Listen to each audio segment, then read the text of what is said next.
This is one of the best action set pieces in Daniel Craig's tenure as James Bond.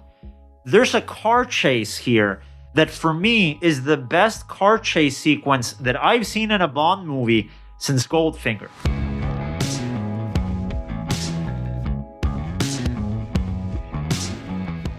This is the Box Office Podcast. Today is Wednesday, August 25th, day 3 of the long-awaited CinemaCon 2021.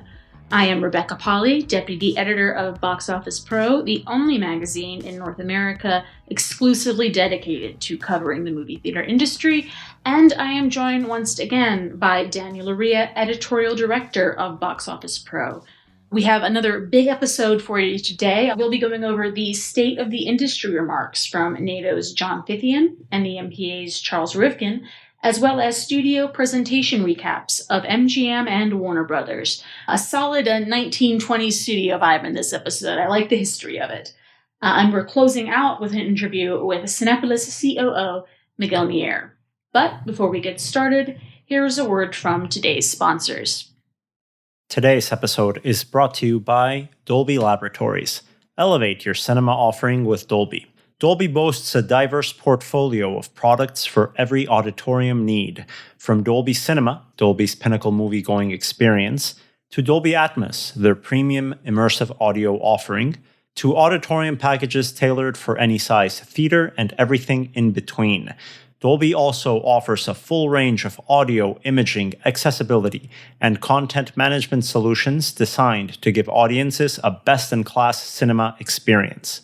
Discover the Dolby difference. Learn more at professional.dolby.com/cinema. This episode is also brought to you by Source by the Box Office Company, the only service to cover what's playing in movie theaters in over 70 countries across the globe. Ever wonder where Google, Microsoft, or other companies get their movie information? Source by the Box Office Company. The biggest movie websites, search engines, and publishers alike all use Source to get people to the movies each and every day. If you are looking for up-to-the-minute movie showtimes, movie posters, or trailers, or if you need historical movie data for consumer app, website, or big data project, Source should be your first call. Contact us at sales@boxoffice.com. We have APIs available for any budget. So, Daniel, before we get to recapping what happened today, there's a lot of interesting information there. Let's go over what's coming up on Wednesday as we're looking forward here. Would you mind going over the schedule a bit? So we start at 8 a.m. here on Wednesday with a presentation from Neon, a breakfast presentation for all intents and purposes. That's followed at 9:30 by the Disney presentation, or let's say screening, really, that's what it is. No one from Disney is going to be there. So. Right. So it's going to be an advanced screening of Shang-Chi and the Legend of the Ten Rings. And then at 4:30 p.m., we're going to have another presentation from a studio, in this case, Universal, alongside its specialty division, Focus Features. Rebecca, you started the day early on with moderating duties. What were your biggest takeaways from your Tuesday morning panel? I have to say my number one takeaway from that panel, which is on rebuilding the cinema industry workforce post-COVID-19, themes of human resources, employee hiring, retention, and diversity. My number one takeaway is that I really need caffeine to get started my day. But other than that, we really did have a wonderful panel with representatives from Maya Cinema, AMC, and then a consultant, Marissa Kazem, who specializes in diversity and inclusion, to really bring that outside of the exhibition industry perspective. You know, we've spoken a lot about the importance of diversity within this industry. And, you know, I can sum it up in one sentence. It's the right thing to do, I think, from a moral standpoint. It's also the right thing to do from a business standpoint. It helps you get good employees. It helps you retain good employees. Just generally speaking, it's the smart thing to do. You know, it was an early panel. I think it gave a lot of food for thought, hopefully, for the people who attended. And also, hopefully, a lot of actionable, workable, realistic ways that you can hire and keep people in a time where, not just for the cinema industry, but for many, many industries, it's incredibly difficult to do so. And moving on from that panel, we had the state of the industry remarks from NATO and the Motion Picture Association. Rebecca, this was very different from previous years. Usually it's an opportunity for the MPA, for NATO, to go up there, tout box office both domestically, worldwide, look at the big picture of the industry as a whole. Radically different version of that state of the industry address from both NATO and the MPA, a lot more somber. I think they were very grounded in their statements.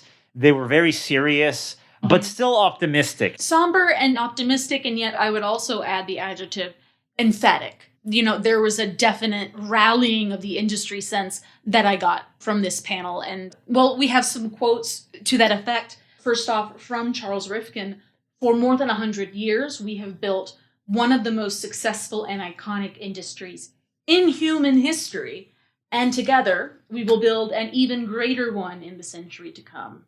It's definitely something that I believe is the case. We're both biased, but I mean, come on, that's the truth. And John Fithian of NATO, I think, got even more specific in some of the, let's politely call it back and forth, that's been happening between the exhibition and the distribution communities.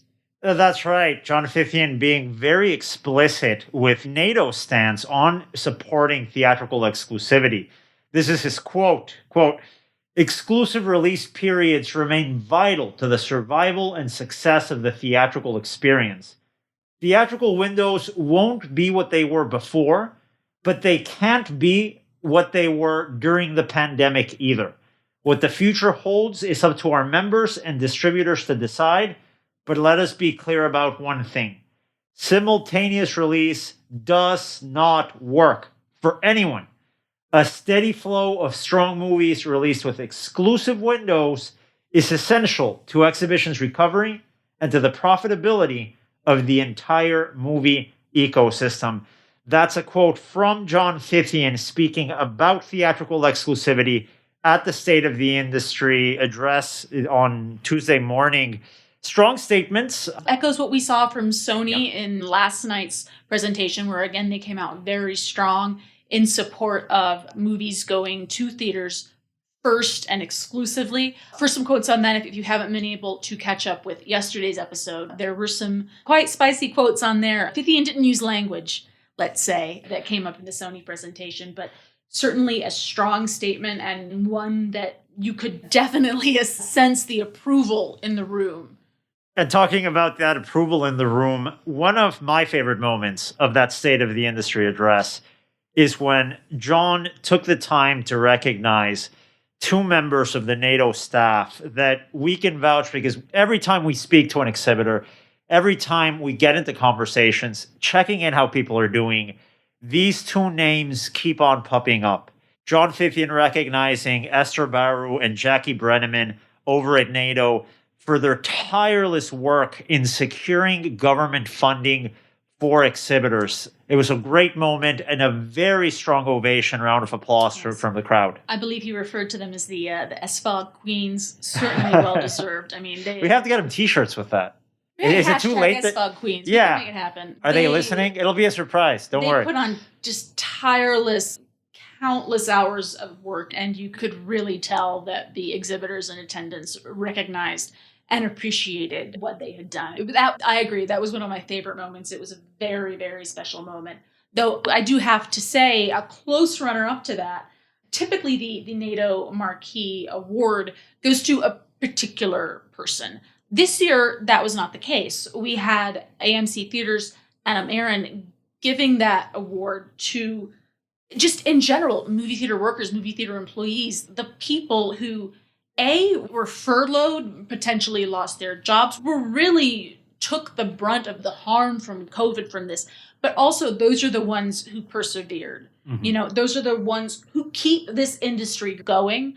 And there were several representatives from individual theaters on hand to accept awards, from Regal, from AMC, from different theaters. And that was a really, really special moment for me as well. And I think that's the main takeaway from this State of the Industry address from NATO. It's usually about box office. This year, it was about jobs. And that's the most important aspect of where this industry is in order to recover. One of the details that occurred in the post State of the Industry press conference between select members of the press and both Fithian and Rifkin was after being asked by our colleague over at Celluloid Junkie, Sperling Reich, about how many screens the United States and Canada stood to lose at the end of this crisis. John was very upfront. He said, quote, "We thought we were going to lose half the screens, and we're not. Because of this collective effort of this industry and our government, we may only lose 1,000 screens out of 43,000. That gives me chills, honestly, just to think of what might have happened. But it's a reflection, I think, of the important work that had to happen on the lobbying side. And I know, listen, it's been an extremely taxing 18 months for this industry. And there's been a lot of nervousness, a lot of anxiety, a lot of the role that these industry associations play. They play behind the scenes. It's not really to go out and deliver big statements. That can happen sometimes, but really a lot of the day-to-day work is making sure that the infrastructure for support exists during crises. Mm-hmm. And that's why I think that recognition for both Esther and Jackie during the State of the Industry, that really stood out for me. And judging from the reaction in the audience, I think it stood out for a lot of members as well. It certainly did. And, following the State of the Industry address, we had the MGM presentation, which I think was fitting because that marquee MGM title, James Bond film, No Time to Die, it was one of the first, if not Daniel, the first to move down the schedule after it became clear COVID was going to become a real problem. And it's kind of become a symbol, for better or worse, of when this movie comes out, it'll mean something to this industry. It'll mean something because the first two major titles to move at the start of this were No Time to Die, that still hasn't opened, and Trolls World Tour, that was the first to open on VOD and streaming. And caught backlash. A lot of backlash. For that. So it gives us an insight into the very different strategies that distribution is applying to theatrical exhibition during this crisis, right? Now, again, it's a situation where some studios are doing this while still putting titles in theaters as a pandemic-only move. Others are doing it to really put their streaming strategy front and center during this time. So we can't really say it's a one-size-fits-all policy for everyone, or that it's the same strategy that's occurring here. But really going back to MGM, like you said, Rebecca, they actually kept all of their titles, all of them, on the theatrical slate, and they didn't release them until they were confident that theaters could play them and be open. And that's going to be happening. Michael DeLuca, the studio boss over at MGM, he announced officially that No Time to Die is confirmed for an October theatrical release. That was an important announcement, really, as we're not that far away from that debut. But let's talk about some other titles before we get to Bond.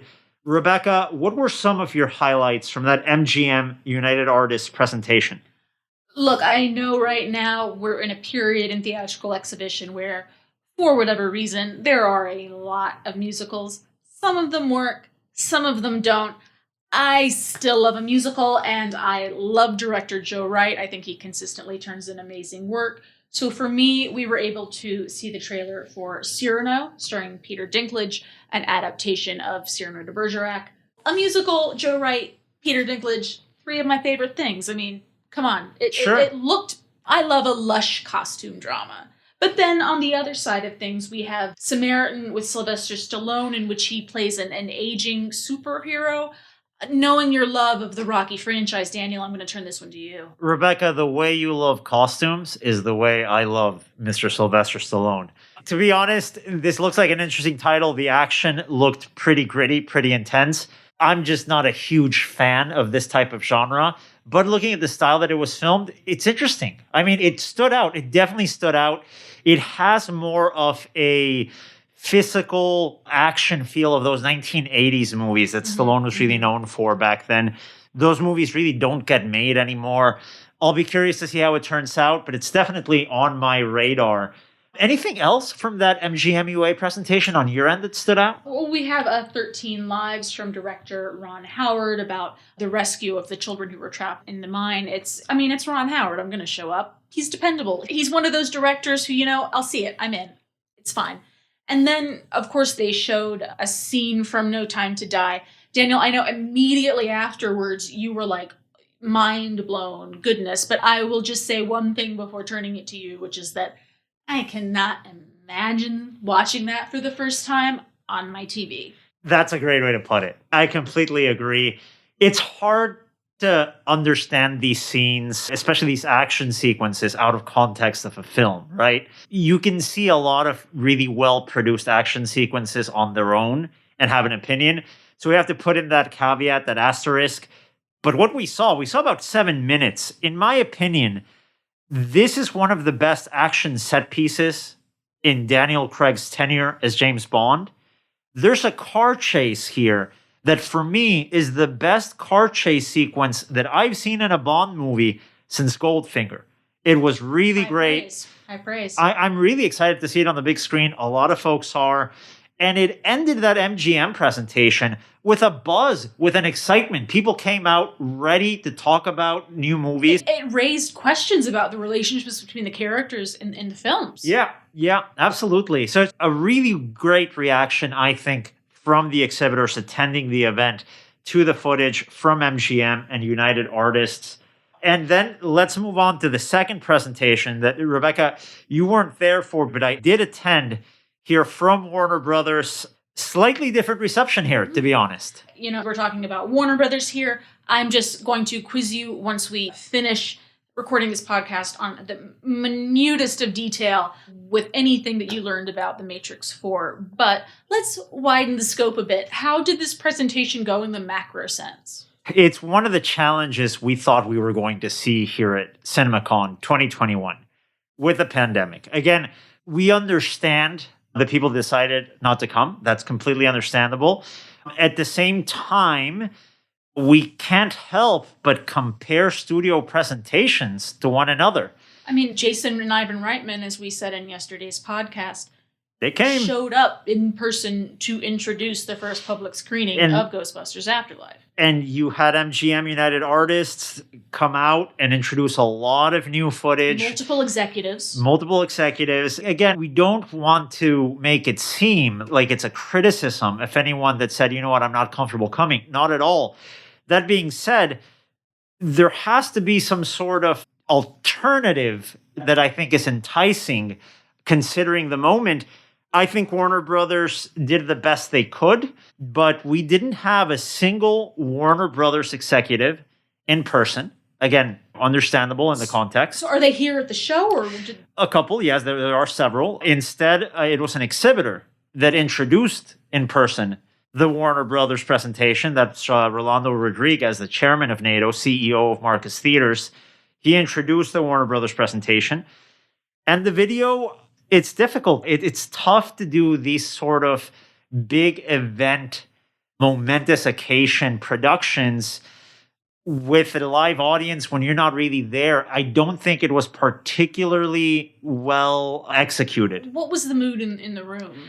What did they say? From what way you describe it, it seems kind of generic statement. I'll be upfront. At certain points, there was audible laughter coming from the audience at what was being said on the video in introducing some of the footage. It was a scripted thing, like these things have to be. You have to script them. But it looked stilted. It sounded stilted. It's a very tough thing to pull off.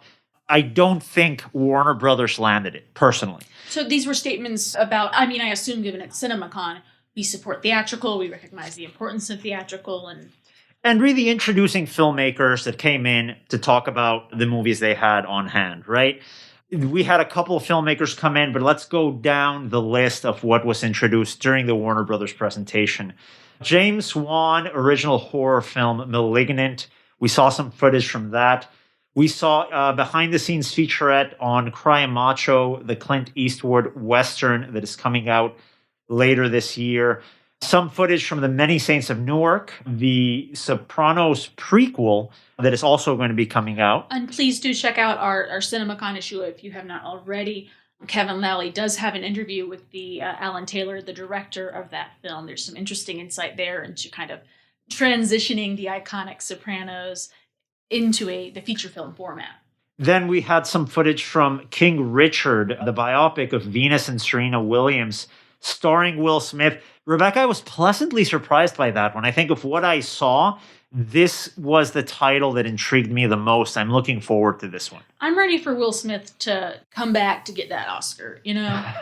He's underappreciated, and he's Will Smith, so he's pretty appreciated, but he's still underappreciated. And talking about Will Smith, in a separate universe, he would have been in the next footage presentation. As we know, Will Smith turned down the starring role for The Matrix all those years back. To be in Wild Wild West. Oh, Wiki Wild, no. Yeah. Oh boy, Yeah. that happened. That was a decision he made. We all have regrets in life, and But that's you know one of what? them. We wouldn't have the Keanu Sans otherwise. And he so, was great in it. And he looks like he's going to be great in what we saw, the trailer debut. I believe it's a trailer debut. I haven't seen. Was a trailer. If there'd been a trailer previous to this of Matrix 4, You'd know about it. I would have known about that. The trailer debut of The Matrix 4, there's actually a subtitle to it. It said Resurrections. We have a subtitle now. I don't know if that's going to be the official subtitles. I don't know how that's going to play out.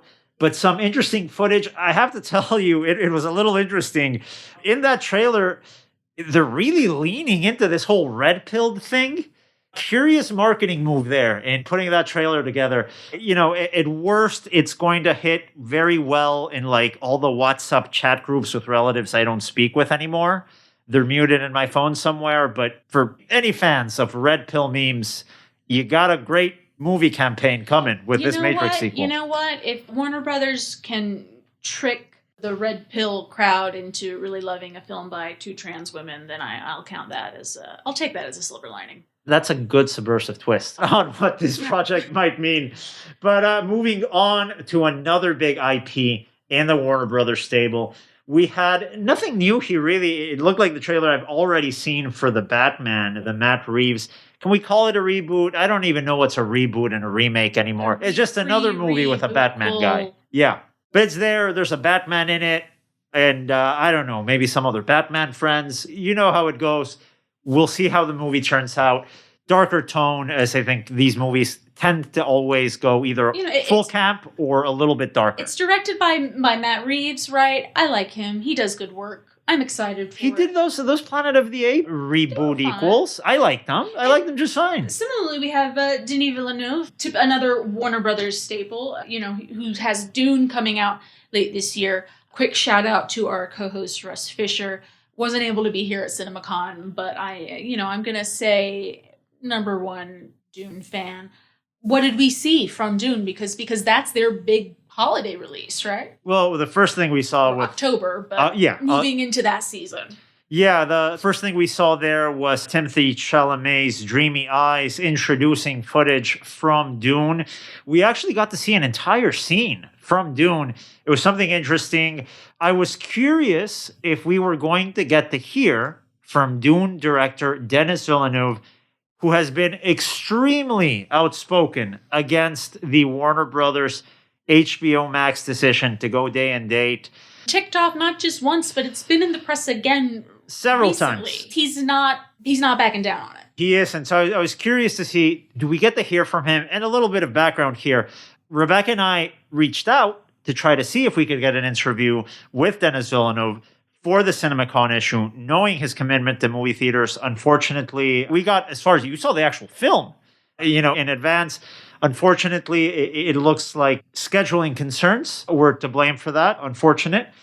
And that's why I was surprised to see Denis Villeneuve actually show up in this video presentation. He was very, let's say, diplomatic in his words, very measured statements, very different Denis Villeneuve that we've seen in the press. But he was there, basically thanking exhibitors and delivering this scene from Dune, which still looks like a very interesting title. I cannot obviously say anything about the film itself, but just speaking to his previous films, things like, I'm thinking specifically of Arrival, shot beautifully, a big screen film, an IMAX film. I mean, my goodness. So I'm not going to say anything, but I will say big screen on this one, please. Yeah. Please. I think you're not the only one saying it. The filmmaker's been very, very vocal about it as well. So that will hit theaters and HBO Max in October. And I'm looking forward to seeing how this slate of Warner Brothers titles does, really, for the rest of this year. Some interesting movies here. And, we had some of those representatives on the video talking about some of those 2022 titles. Unfortunately, we really didn't get to see much other than mentions, but we'll have an opportunity to see that in April at the next CinemaCon. But of course, before we do, there's still a lot to talk about here on the Box Office Podcast.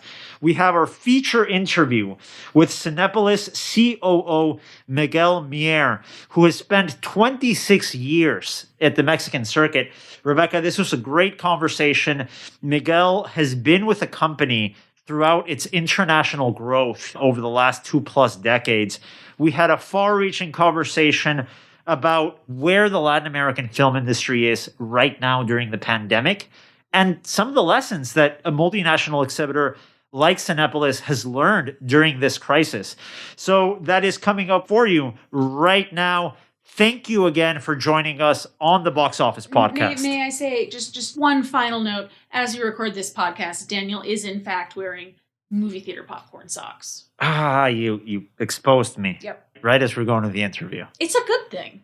Well, at least Miguel didn't see me wearing these things. They're good socks. I know that Miguel would probably enjoy them. He's more of a pinstripes guy. If you see him around the halls here, pinstripes, it's Miguel Mier. So without further ado, our interview with Miguel Mier, COO of Cinepolis.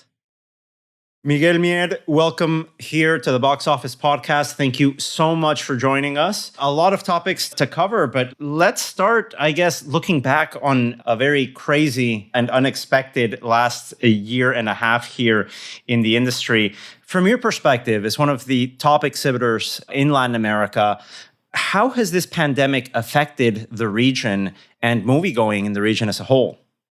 Well, thank you, Daniel. Thank you for this podcast. I'm so delighted to be sharing these ideas and these thoughts in such a timely manner, because this year is so relevant for the rebirth of the industry that it will impact our lives in so many ways, out of which one is going to be entertainment and the exhibition experience. But the way in which this pandemic has impacted our lives, our families, our schools, our pretty much everything around our lives has been so relevant that it somehow shadows what we have been and are experiencing in the industry. But let's say that in Latin America, the ways in which this pandemic has been approached has been so different that somehow bring us the learning that there's not only one way to approach situations or problems. You can be creative and you can learn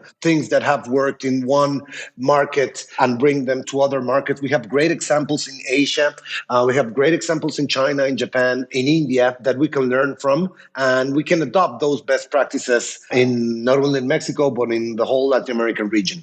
Now, every country is in a different time frame here in terms of recovery. So it's very different every time we speak with a multinational exhibitor like Cinepolis, that, well, obviously you have a US presence where vaccination is at a certain advanced rate. When you compare that to the crises that you have in India, where you also have a presence in your circuit, and obviously in large parts of Latin America, what challenges still face the Cinepolis global circuit today as we move into the second half of 2021?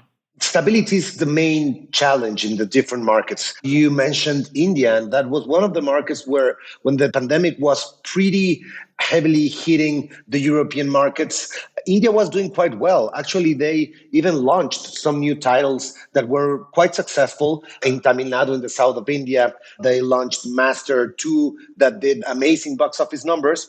But suddenly the Delta variant hit hard the country, and then everything stopped again. And now we're seeing how India is little by little getting back on its feet, but we see Latin America hitting very, very strong with the Delta variant. So I would say the lack of stability, of being able to foresee the future and to present to our boards. I guess pretty much every other cinema company is facing the same, but when we are facing our board members, the huge uncertainty that we are presenting is an issue. But at least in the case of the Cinepolis board members, they understand the complexity of the world and the complexity of the situation that we are living. And I would say that we all within Cinepolis believe that there's a strong and bright future for the exhibition industry worldwide. But once we reach that stability, once vaccinations are prevailing around the globe, we will start seeing the rebirth of the exhibition business. Now, of course, one of the challenges that you're facing overlooking operations at a global cinema circuit is what best practices and what you institute across your international markets as this situation evolves, right? Sometimes you have good months in one market, bad months in the other. What are those operational and best practices lessons you picked up and implemented circuit-wide since the start of the pandemic? Well, I would say, first of all, communication, heavy communication with every team member around the different regions. The other is training our teams to create and generate the safest possible environments everywhere, and not only in the cinemas, but also at their homes, because we want to not only have our Cinepolites being safe, but also their families. So a lot of training, a lot of information, and a lot of diagnosis as well, and information that comes back. If we see any case, let's say in any of our offices around the globe, we want to see how they are doing, how can we help them or their families. And having this very strong ties of communication, I think, has been one of the great learnings and one thing that we have been exercising heavily. And that would be a skill for the future, I would say. We are a company that is tighter, closer together. And of course, one of those operational challenges is communicating with audiences in different markets when the movie-going experience comes back. Right? That's a very sensitive message to make, especially when you have different cultural things you have to keep in mind, different caseloads in different places. Could you tell me about that experience in Cinepolis's strategy in getting back to your moviegoers and letting them know what you guys are doing as a circuit to keep them safe at the movies? I think it's a great question, Daniel, and I would think about it in two ways. One is, I think that us as an industry, everybody, as a whole industry, we haven't been able to communicate loud and clear one simple message, which is the cinema is one of the safest environments where you can have entertainment. We have to be able to communicate this simple message. Cinema is a low risk environment to go and to have entertainment. And you need to have entertainment in order to have a society that is a healthy society in terms of their mind and of their psyche. So people need entertainment, and the safest place to go and have entertainment is a cinema. That's number one in terms of challenges of communication. But the flip side of that is that every local authority has a different take on what's safe and what to do. So we try to generate messages that can be accommodated in the different legal frameworks that we have, not only from a national perspective, but also from a state and sometimes from a community perspective, because we have mayors of different cities that think differently, even if they're in the same state, and we have to accommodate and to comply with the different rules that these different heads of a community think about what's safe and what's not. Is there a time frame that you expect, at least in Latin America, for the cinema industry to get back to something a little bit more recognizable? Maybe not 2019 levels, but something close to it. for the end of the year, we think that we will be having our cinemas back on their feet with a lot more percentage of the population vaccinated, and maybe people are still going to be infected with COVID, but the reactions and the gravity of those infections are not going to be that hard. So we will start seeing audiences flocking back to cinemas in a way that looks more like the previous normality, I would say around the end of the year. As I was preparing today, I realized that at Cinepolis, you've, as a circuit, dealt with maybe not pandemics, but epidemics in the recent past as well. You had the H1N1 epidemic in Mexico that also caused closures, that also caused a lot of concern. Fortunately, it was localized. The vaccine came a little bit faster. We didn't have the challenges we're seeing here at a global level. Could you talk about what you learned from that experience? I've been 26 years in this company and never saw something similar to the H1N1 that today looks like, like a minuscule thing compared with a weekend vacation Godzilla. Compared to what we're doing with, yes, Godzilla is probably an appropriate situation we have now. Exactly. It's like Chicken Little versus Godzilla to what we are seeing now, right? But back then, it was a huge phenomenon. And we have all of our cinemas. I remember we had them shut down 17 days, which was, unheard a of. huge number. Right. Unheard of. And in order for things to go back, even though the content was flowing globally because it was localized in Mexico, and I remember that we were going to open Wolverine. And even Hugh Jackman was thinking of traveling to Mexico. But anyway, the point is that to recover after those 17 days of shutdown, it took something around 4 weeks, which again, for us was a huge recovery. But if we compare those 17 days with the more than year and a half that we have been shut down in Peru, we haven't been able to open. Wow. In Colombia, we've just reopened recently.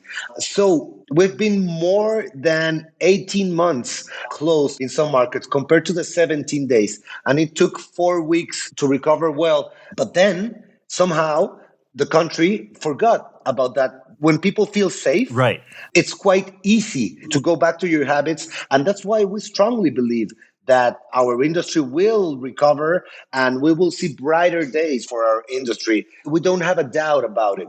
But first, we have to get things straight. As you said, now we are waiting for vaccines and wait for the rollout of those vaccines. But once that somehow solves the gravity of the problem and brings some level of comfort in societies, we will see audiences flocking back to the cinemas. But that's a great example to remember that pandemic that shut down cinemas in Mexico for 17 days. Now, if you talk to people in Mexico, it seems like a distant memory. It was something like, oh yeah, I kind of remember that. But at the time, we're talking about 17 days, very similar to the start of the COVID-19 pandemic. I remember when I started talking to my colleagues saying like, wait, this seems like something I went through. This seems like something my family and I went through in Mexico City, in Mexico, some 10 years back. But yeah, it's a huge problem. It's a huge impact. But like you say, it's important to remember that once normality returns, those behaviors come back faster than you expect. Now, of course, this is going to leave a huge scar globally for a lot of people in society. But like you, I agree that we can't lose sight of what we can recover. You mentioned a second ago, it's 50 years of Cinepolis. You've been there for 26. Can you tell us a little bit about your own approach in working with this company and how that experience came to be and how this company has grown through that last 26 years that you've been there? I joined the company in 1994. I was 21 years old. I was just getting out of college, and it was my first job. I studied economics in Monterrey, the northern part of Mexico, and my first job was in technology. I was the manager of technology here within Cinepolis when there was pretty much no technology at all. Imagine this regional Mexican company, family-owned, privately held. Since I joined the company, we've been evolving from a company of 320 screens in a region of Mexico to 6,700 screens in 19 countries in 4 continents through these 26 years. But the company has 50 years of history, of growth, and of discipline, and trying to always put the consumer in the center of our decisions. And I think that those have been the DNA that had created innovation within the industry. We were the first in bringing stadium seating into Latin America. We were the first in bringing IMAX formats in the region. We were the first in doing VIP auditoriums more than 23 years ago, more than many of the more developed markets. We were the first in doing, for example, live streaming of soccer games in our auditoriums.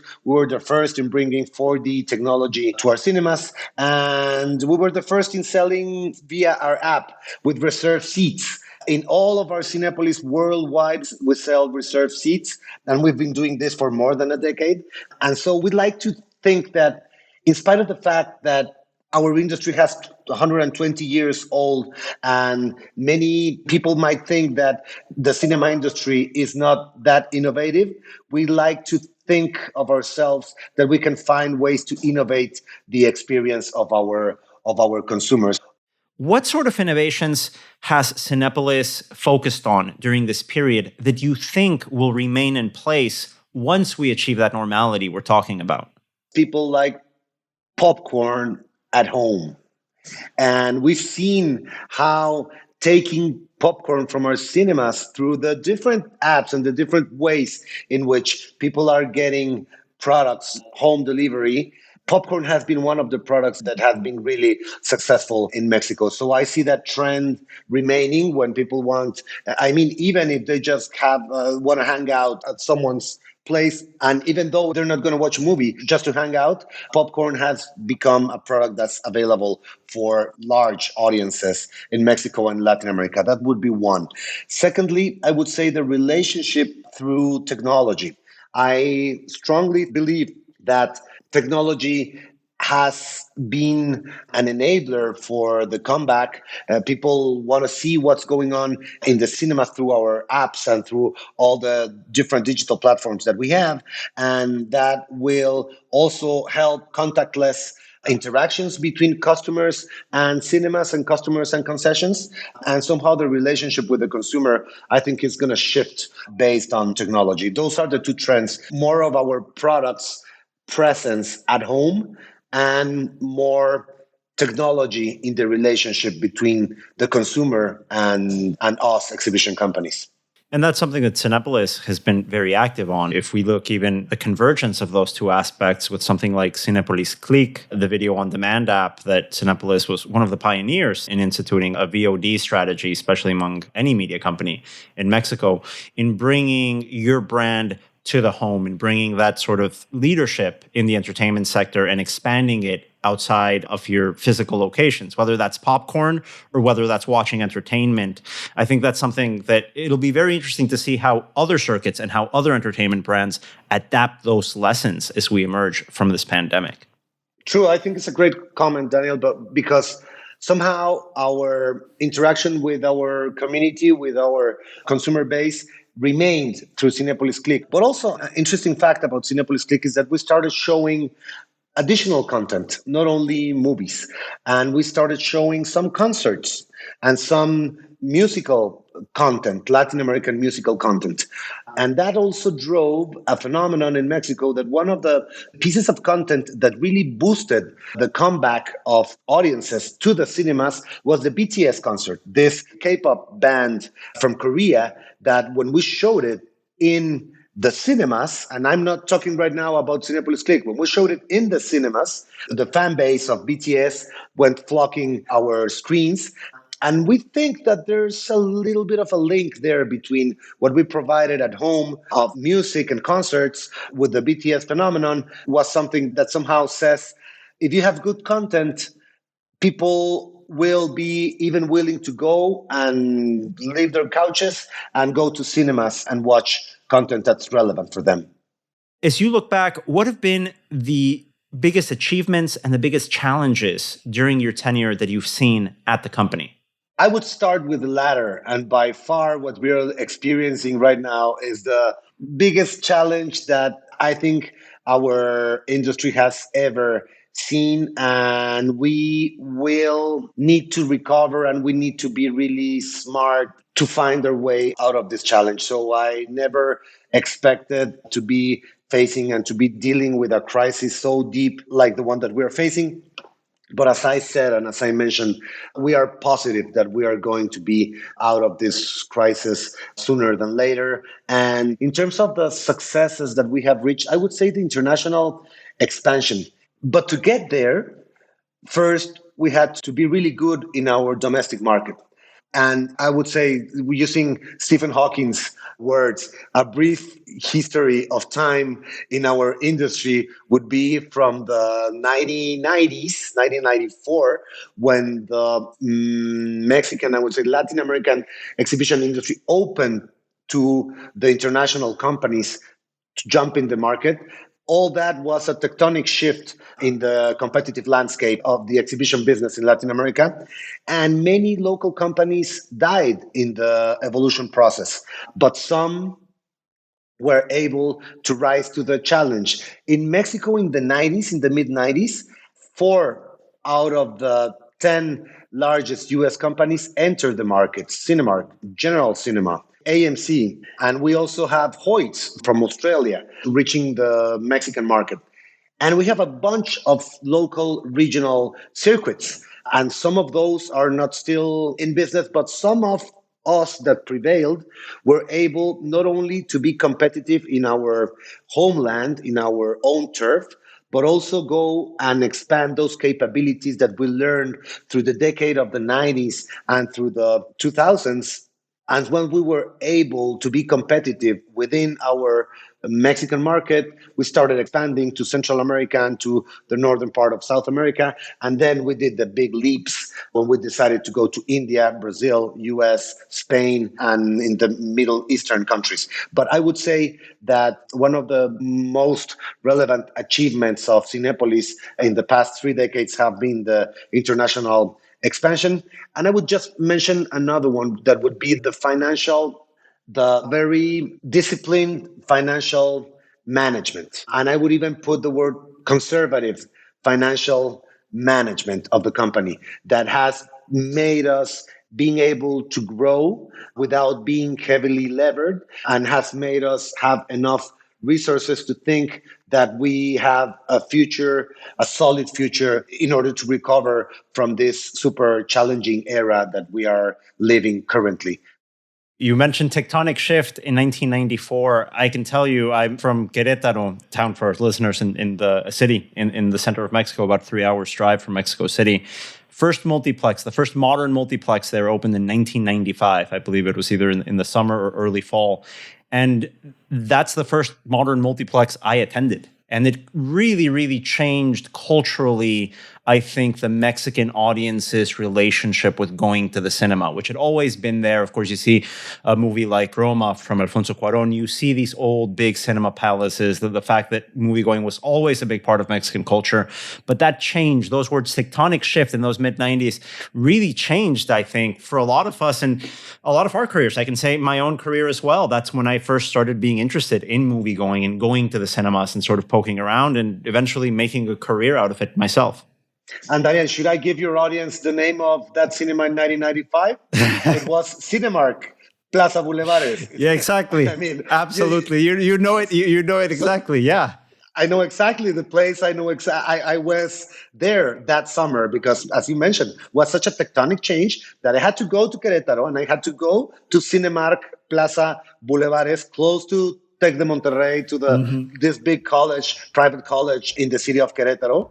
And it was, the place to go. And we, over time, had to be competitive enough to do things as good and try to do it a little bit even better than these huge international companies that were entering a Latin American country like Mexico. So I think that your Querétaro example is an amazing one to show a mid-sized city in a Latin American country that faced the best of breed back then in the exhibition world, and from there to try to develop tools to compete not only for the Querétaro market or the Mexico market, but also overseas.